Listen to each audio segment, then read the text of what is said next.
และนางความหักปีซิมเสริมไว้อยู่มืดคือเฮ็ดก็กันกว่าเกลีมาบอกมาความน้องลาดจบโอเจอตีอยู่เป็นไรขึ้นวนเสียเยือนอยู่มาถึงเมื่อไหนเฮ็ดก็สู้ด้วยหยาบนาสู่หันคนสายใกล้ลาดว่าถูกหน้าตาหรือสิสายเฮาในน้องหันเพิดยังก็เลยน้องโวยใจไม่สันตาจำเจอน้องหรือเปล่าที่ปืนออกเงาแล้วเบิ่งสิ้นสายน้องก็ได้หูอยู่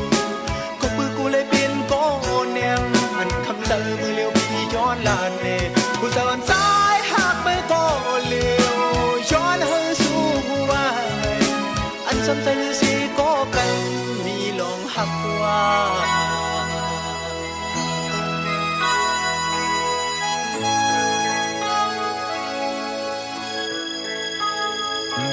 อำลาทางความหักปีสิ้นเสื่อมไว้อยู่มืดคือเฮ็ดก็กันกว่าเกลีมาบอกมาความน้องลาดจบโบเจอปีอยู่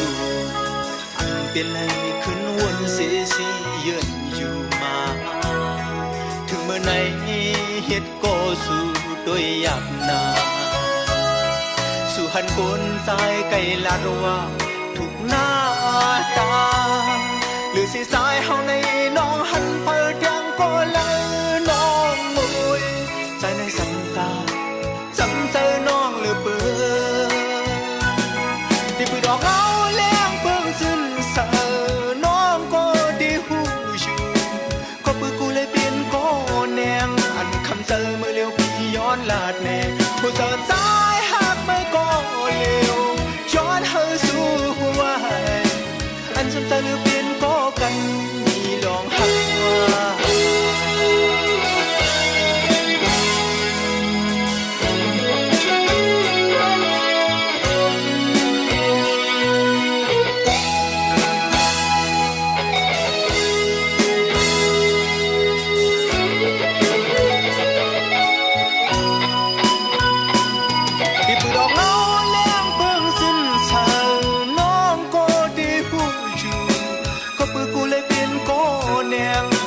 เจอมือเลี้ยวพี่ย้อนลาดแน่ผู้สอนสายหักไม่ก็เลี้ยว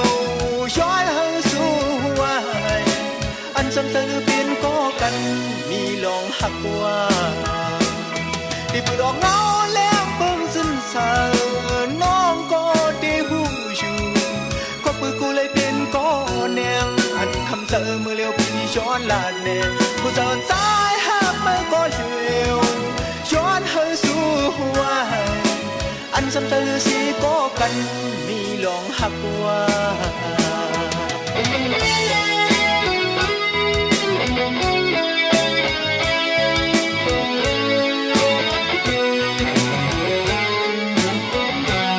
ผู้สอนสายหักไม่ก็เลี้ยว